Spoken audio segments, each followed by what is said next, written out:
रितु के घर पर आज भोर से ही चहल पहल थी। घर में एक तरफ साफ सफाई का काम चल रहा था, वहीं दूसरी तरफ व्यंजन बन रहे थे। खाने की खुशबू से आज पड़ोस का वातावरण महक उठा था। आधे से ज्यादा पड़ोसियों की नींद तो पक रहे लजीज व्यंजकों की खुशबू सूंघकर ही खुल गई होगी।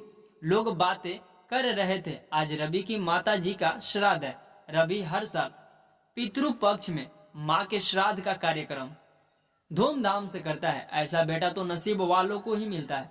जहाँ कुछ लोग रवि की तारीफों के पुल बांध रहे थे, तो वहीं कुछ दबी जुबान में रितु और रवि को लेकर घुसुर फुसुर करने में जुट गए।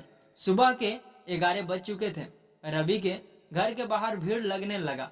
पहले ब्राह्मणों के खाने की व्यवस्था जोड़ों पर होने लगी। ब्राह्मणों को दान देने के लिए रवि ने कपड़े और फल खरीद के रख दिए थे। वो कहा जाता है ना, पितृ पक्ष में जो कुछ ब्राह्मणों को दान किया जाता है उसका फल मृत आत्माओं को मिलता है।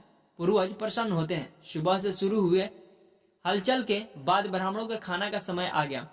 सभी को आदर पूर्वक बैठाया गया और उन्हें भोजन करवाया गया। ब्राह्मणों ने जी भरकर खाया और जाते समय उपहार और दक्षिणा पाकर बेहद खुश हुए। सभी ने रवि और रितु को खुश रहने का आशीर्वाद दिया। सुबह से घर में चल रहे इस हलचल को रवि का 8 साल का बेटा रोहन देख रहा था। उसने अपनी माँ रितु से पूछ लिया, माँ यह सब क्या हो रहा है? आज किसका जन्मदिन है? माँ ने उत्तर दिया, बेटा आज तेरी दादी जी और दादाजी को खाना खिलाया जा रहा है। रोहन यह सुनकर चौंक जाता है। वह बोल पड़ता है, दादा और दादी तो मर गए, अब उनको कैसा खाना खिला रही हैं? ये सुन वो रोहन को चुप कराने की कोशिश करती है। तभी रोहन बोल पड़ता है, माँ आप तो दादी को खाना नहीं देती थी, वह तो कई बार भूखी सो जाती थी, अक्सर तो वह खुद ही बनाकर खाती थी, तो आप उनसे झगड़ा करती थी। रितु यह सुन गुस्से से आग बबूला हो जाती है और उसको घर के अंदर जाने को बोलती है। रितु अपने अगल बगल देखने लगती है, कहीं किसी ने रोहन की बातें तो नहीं सुनी। ब्राह्मणों के बाद मोहल्ले के लोगों का आना शुरू हो गया। सभी ने भोजन कर रवि को इस पुण्य काम के लिए सराहा। इस मौके पर आई कुछ महिलाएं आपस में कानाफूसी करती दिखी। रवि के घर के बिल्कुल बगल में रहने वाली सपना दीदी कुछ औरतों से बोल रही थी, काश रवि ने माँ के जीवित रहते ही उनको 2 जून की रोटी सुकून से दे दी होती तो आज उनका आशीर्वाद जरूर मिलता। बेचारी बुढ़िया तो खाने के लिए तड़प तड़प कर पर लोग सिधार गई। उनकी यह सब बातें रवि और रितु ने चुपके से सुन लिया और शर्म से उनकी नजरें झुक गई। मेहमानों के जाने के बाद रवि 2 साल पहले जब माँ जीवित थी उनके साथ कैसा बर्ताव करता था सोचने लगा। आज उसको अपने किए पर पछतावा था, पर अब माँ नहीं थी। 2 साल पहले की तो बात है। रवि अपनी माँ को शहर लेकर आया था। गांव का पुश्तैनी मकान और जमीन बेचकर शहर में बड़ा घर बनवा लिया था। रवि शांति देवी का इकलौता पुत्र था। शहर में बैंक जॉब मिलने के बाद से वह वहीं रहने लगा था। माँ ने बेटे की धूमधाम से शादी करवाई।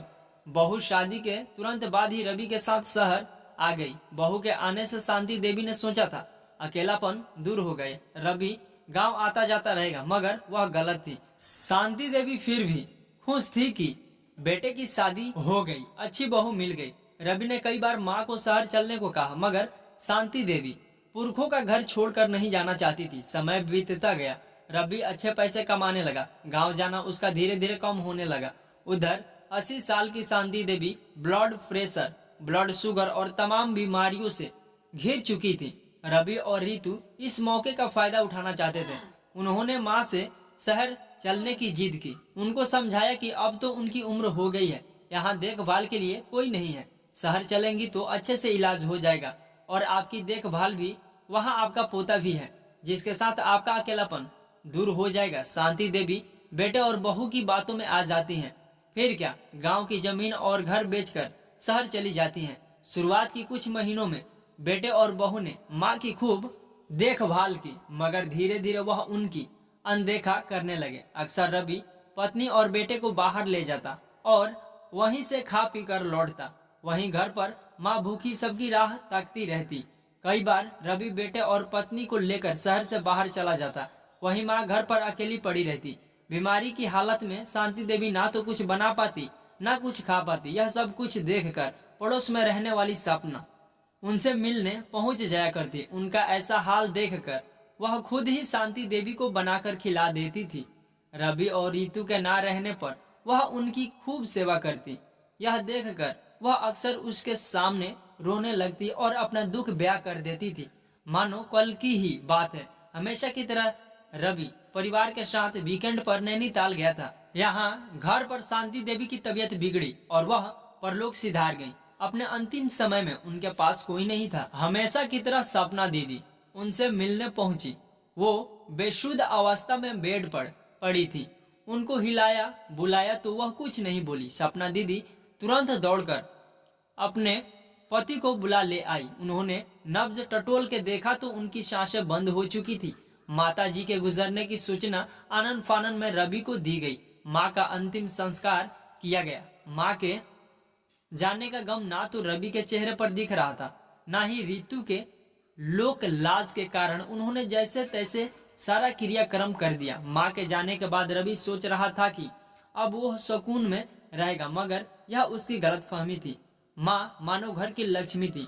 उनके जाते ही रवि पर मुसीबतों का पहाड़ टूट पड़ा। रवि की माँ को गुजरे हुए अब 1 साल हो चुके हैं। रवि अपने कामकाज में व्यस्त हो गया। इधर रितु दिन पर दिन पैसों को लेकर ज्यादा लालची होने लगी। रवि अब बैंक मैनेजर बन चुका था। अक्सर रितु रवि को अपनी पोस्ट का लाभ उठाने को कहती।